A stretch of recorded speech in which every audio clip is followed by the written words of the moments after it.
Welcome, everyone, to another episode of the Open Book Broadcast. I'm your host, Allie, with The Right Place, Right Time, my virtual boutique of ghostwriting and book coaching services for badass and brilliant women ready to brave the path to the blank page. Open Book Broadcast is a wonderful and lively weekly series where we talk about everything to do with writing a book and publishing, and we are an open book about it. And today I have with me the fabulous Kiki Ringer of KLR Literary Management. And we are going to be talking today with Kiki about the ins and outs of publishing. So I want to introduce Kiki properly before we get going. So I'm going to be reading Kiki's bio out loud so I don't mess anything up. Kiki's passion for publishing began in kindergarten when she wrote her first book, Ruby Diamond and the Jewel Thief. With nearly 30 years in the publishing and entertainment industries, her experience includes the Walt Disney Studios, Penguin Putnam, and the venerable Russell and Volking Literary Agency in New York, where she worked with Nobel and Pulitzer Prize-winning authors. After years of watching the process of television, film, and book production, Kiki recognized the need to provide authors with long-term support.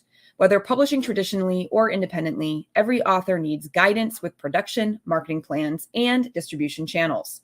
The culmination of this being KLR Literary Management, which was created on a basic principle of giving writers a place where all they do is write. Kiki prides herself on the commitment made to every author and their career as a whole. Kiki is a 500-hour certified yoga instructor and mindfulness practitioner. When she's not training for a triathlon, she's most often found snuggling her Dobermans, though she does take off Saturdays during the fall to watch college football. So welcome, Kiki, to Open Book Broadcast. Thank you, Allie, for having me. This is really exciting. As you know, I can talk books for quite some time. We are so excited to have you with us to talk books for quite some time. So Kiki, let's just start. Hello, Marcus. We've got a viewer watching us live, which is always nice. Kiki, why don't we just start with you telling us a little bit about you, not the business stuff, but just you. Tell us a little bit about the Dobermans, the triathlon, a little bit of that stuff. Well, you're going to hear a little bit about me right now, as George is going to want to introduce himself also. So I've got two very large Dobermans that I live with that occupy quite a bit of my time, George and Seven. But so I got into triathlons a couple years ago because my brother was doing it. And so as the little sister, if my brother can do it, I can do it too. Watch me. So that's how I started doing that. And then I just found that was a big joy because I didn't train just one thing all the time. So it was and now I've really kind of equated, independent publishing to a triathlon. And so there's the different stages and then the training that you do for it all. And so that's kind of a good, is that a simile? Is that what that is? Analogy? What are those? I forget. This is why I'm not an editor. This is why people like you are around, Allie. I love it. I love it. Like, it's so true, right? There are so many different phases to bringing a book from start to finish, and then different phases within publishing itself. I like to compare the whole kind of book writing process to birth and motherhood. I like to say that the book goes through the life cycle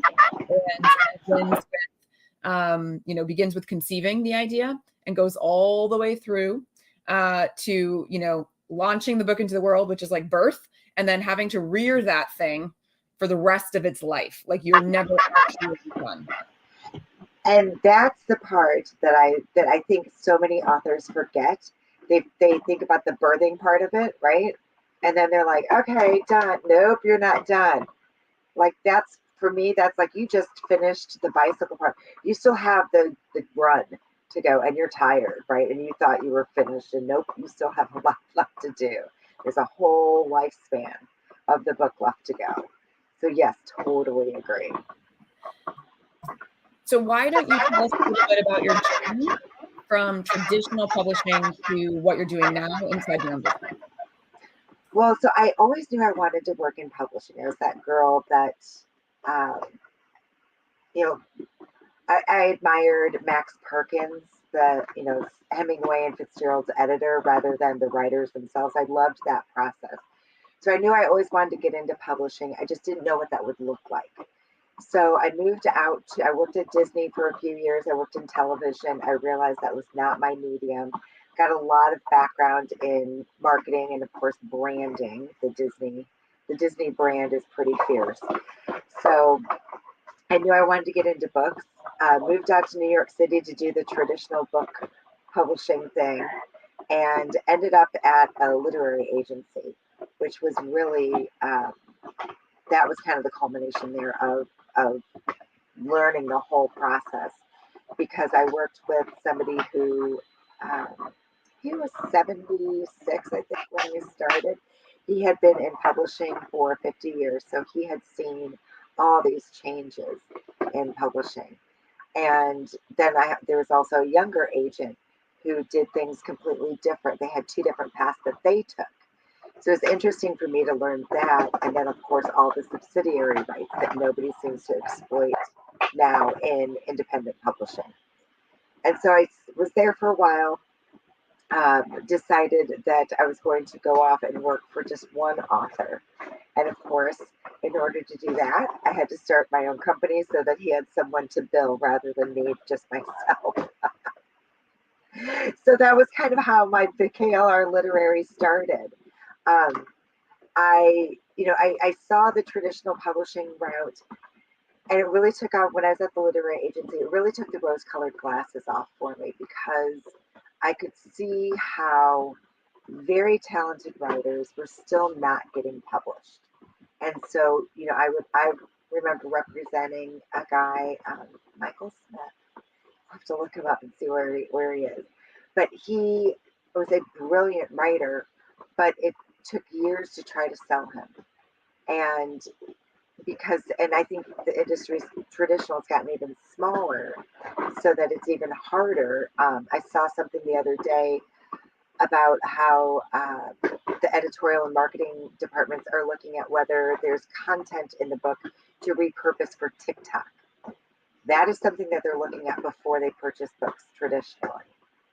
And so that means those sleepy little literary novels are not going, without that kind of marketing content in them, are going to get lost.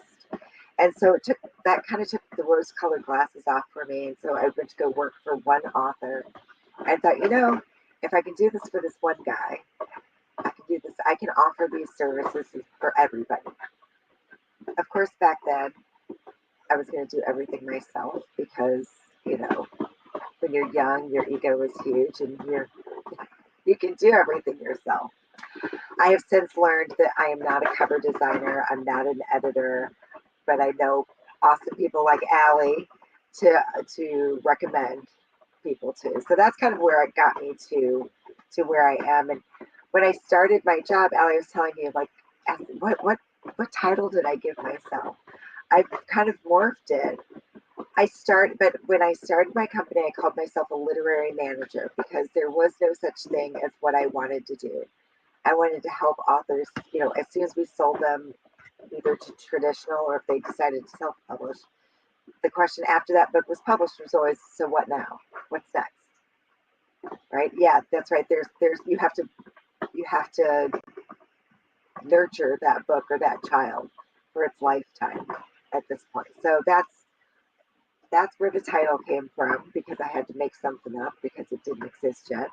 And that's kind of how I got to where I am through many different paths of publishing, with a stop at one of those subsidy publishers, but we're not going to talk about that.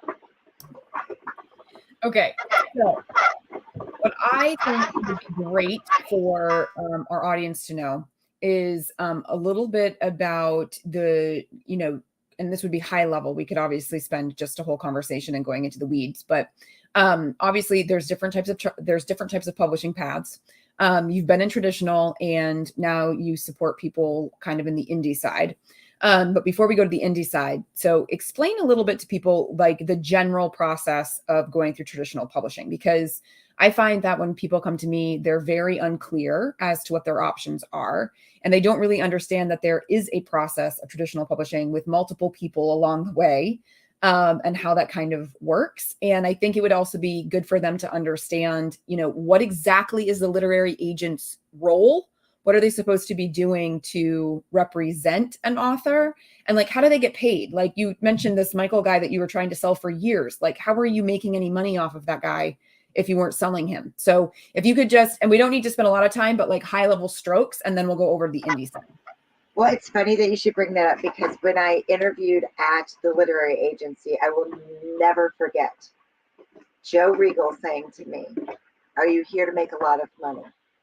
Now, I'd been caught in this question once before, and when I said, "No, I just want a job," they offered me like a really bad salary. So I knew how, I said, "No, I need to make a living." And he said, "Good, because you're not here to get rich. Because you'll never," he said, "here's my piece of advice. Never take on an author you're not willing to starve for." And it took me a while to realize, because as a literary agent, now I was a junior agent, so I was an employee of the literary agency. So I had a salary. But if I were to go out and hang out my own shingle, hence the reason I went as a literary manager, not a literary agent. If I hung out my own shingle, I'm only bringing in income after I sell my author. So I've got all the overhead of, office lights, computers, paper, mail, back in the day we were mailing manuscripts, that sort of thing. All of that overhead is out of the business pocket, and then you don't get paid until you sell that author. And so this, I think, is one of the reasons why it is so hard to land an agent, because that agent is looking for all of these pieces that have to be put together. And like I was just saying, the traditional agents are constantly looking for new things, or the traditional publishers, sorry. So if they're now looking for content that is repurposable, repurposed, whatever, that they're like for TikTok, because TikTok does have a really huge influence on books. But if they're looking for that kind of content to get into, to sell the book, well, that means the agents now, that's what they're gatekeeping for. So in order to, and I agree that I think a lot of people forget that there's the different routes to go. You can go traditional, but if you're going that route, you have, especially with one of the big, is it down to 4 now, or are they still at 5? I forget. They're all eating Big each other. Five. Big 5. Pretty soon it'll be the big one, because of Right. everything. Exactly. But if you're going for the big 5, then you definitely need an agent. So now you've got to go and research agents.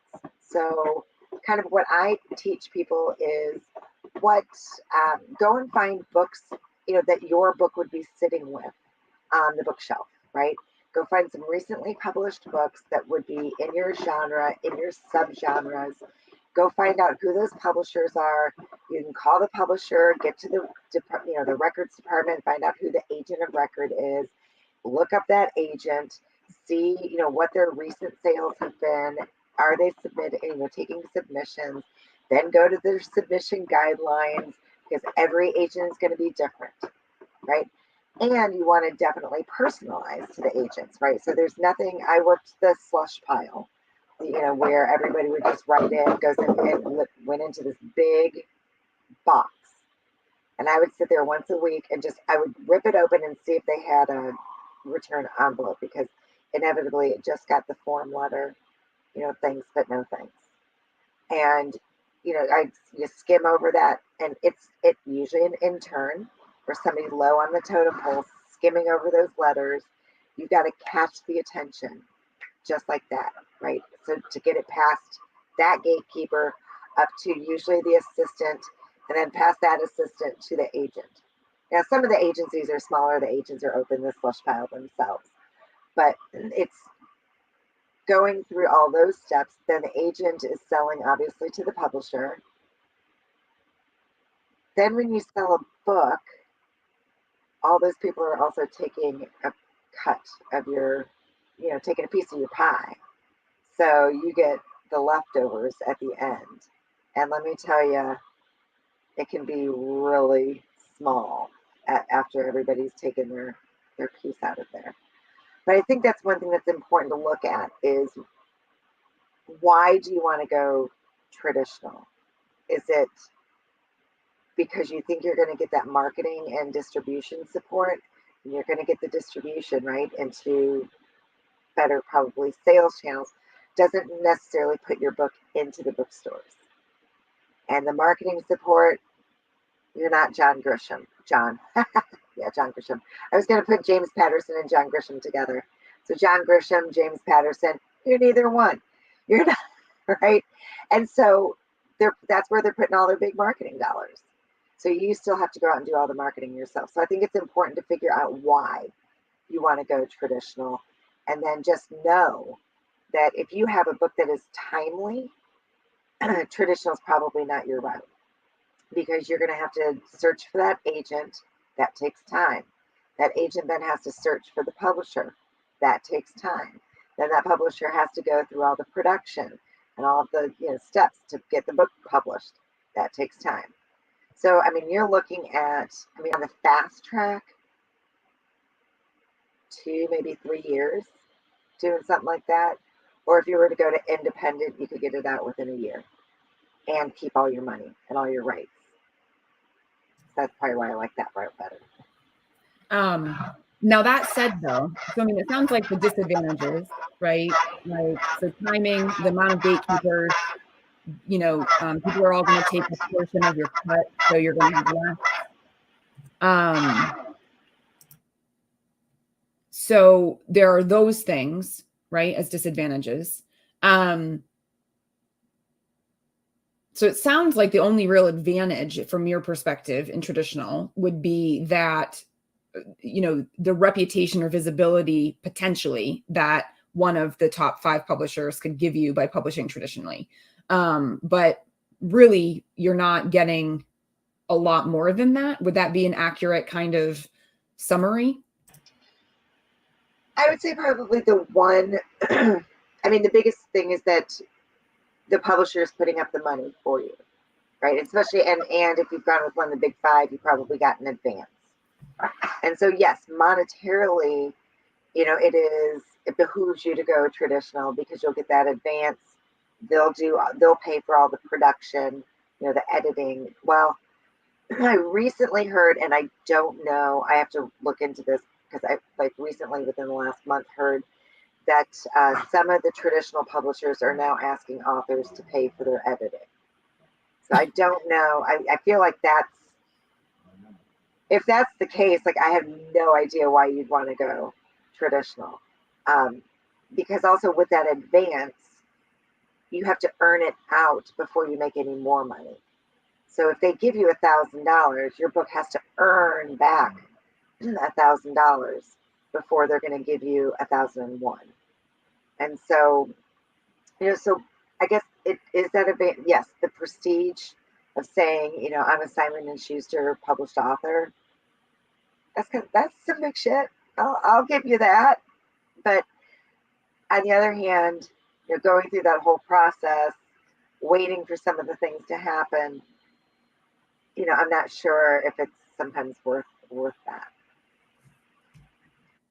Well, I mean, it sounds like, you end up losing a lot of control over everything going that direction, right? Because there's so many variables that are uncertain, right?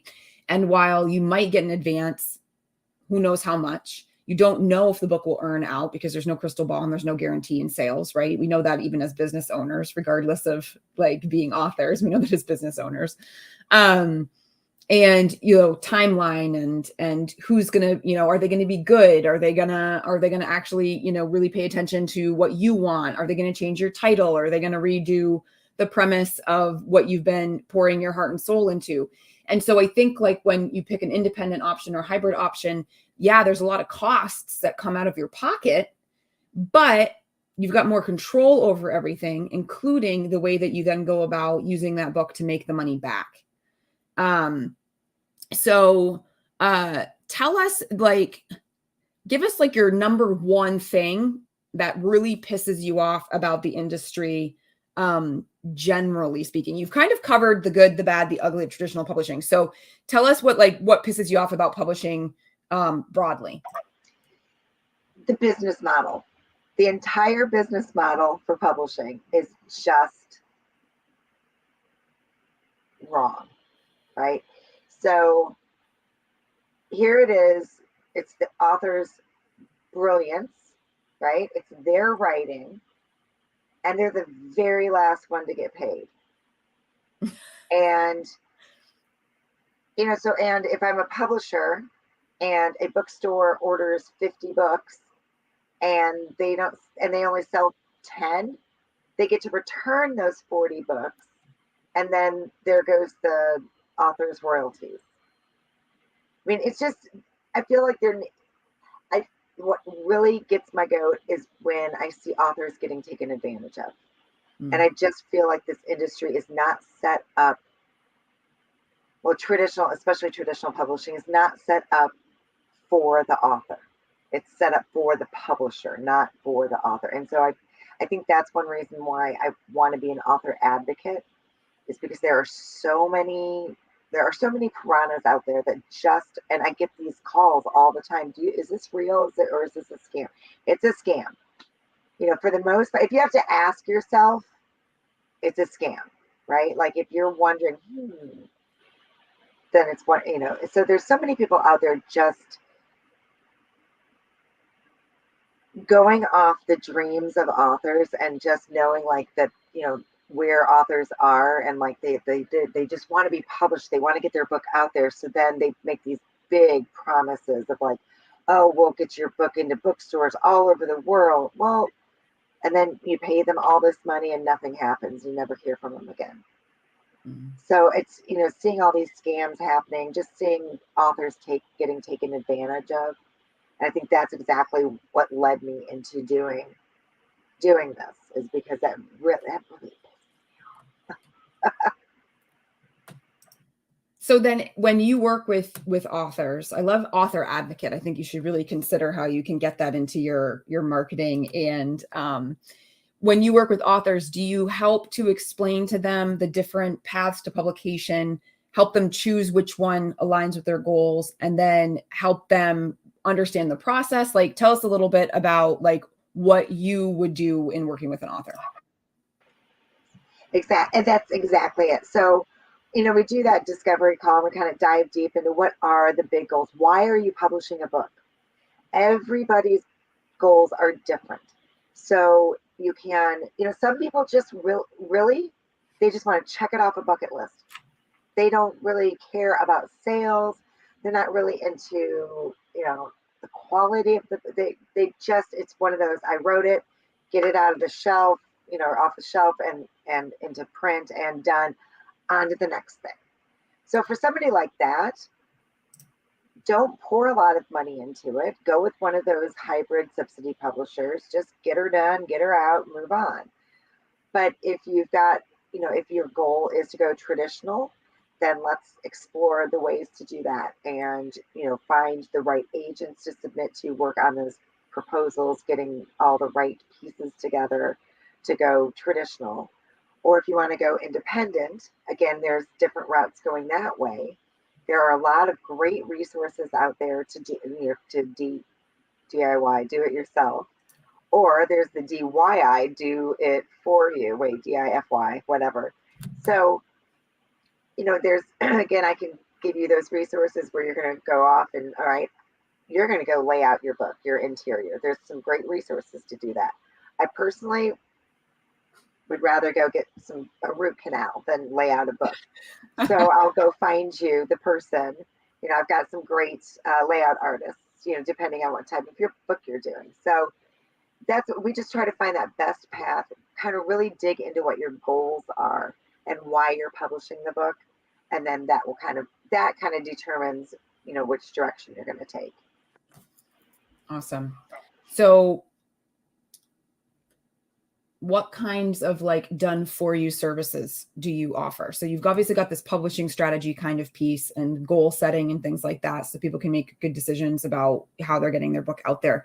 But like, what would what would some done for you services look like for authors so that they can focus on writing and you're doing the rest? Funny you should say that, because that is the tagline of KLR Literary, is where all you do is write. Because that is anytime I heard it's like, what do we do now? I'd say, oh, you need to go do more. I don't want to do this. I just want to go write my next book. Well, all right, so here we go. Give me that, once we get a finished manuscript and it's gone through the proofreading and the author has given its final approval, I can take it all the way through the layout, cover design, all the way through publishing. There's different distribution channels, whether you just go KDP or Ingram Spark, or you go with the Independent Publishers Group. There are different routes to get it out. The one thing that we were talking about is that, of course, once it's published, you got to do the marketing, right? Yeah. You've got to go to your readers. They're not going to be able to just find you willy-nilly. I mean, sometimes they might, if you've done some good keywords, but you've got to do that long tail marketing. And so one of the services that I provide is that literary management too. Is if you want to build your brand as an author, where should you be submitting your book for contests? Are there literary magazines that you could be writing for? What bloggers do you need to be visiting and interviewed by? What are other ways rather than, I'm sorry, I'm laughing at my dogs. They're eating peanut butter out of a jar. Anyway, I digress. But what are some of the ways that we can reach your audience without being all salesy and just like book, but really build you as that author, as the expert in either your brand or if it's a fiction book, really getting that story out. A lot of people love to know the behind the scenes with writers, like where did your ideas come from? Where do you like to write? So just really building up the loyal readership behind it. And so it's everything from, right? So once you finish that manuscript, if you want, I can take it from there and run so that you can go off and just keep on writing. Awesome. All right. So we're at 27 minutes. We're going to wrap up. So what I've done is I've got Kiki's web address here on the banner, but I also put it in the comments for everyone. Please go visit KLR Literary Management. Go see everything that Kiki has to offer. And also make sure that you book that free discovery call to discover your publishing path. That's also in the comments for you. Kiki, thank you so much for joining us today for Open Book Broadcast. I really appreciate you being here. This has been so much fun. Thank you so much for having me. As you know, I could talk about books for hours. So I'm glad that you kept me wrangled in. Oh my God. I could do it as well, but I know that we and viewers have so many other things we have to do with our Tuesday. So everyone, thanks for joining us. If you would like to come and visit me over at therightplacerightTime.com, I would love to have you join our email list, become a follower and a fan. And I'm not going to be live next week. I'll be on vacation, which I'm excited about. But join me again on Tuesday, July 26th, and we will have another episode of Open Book Broadcast. Bye for now.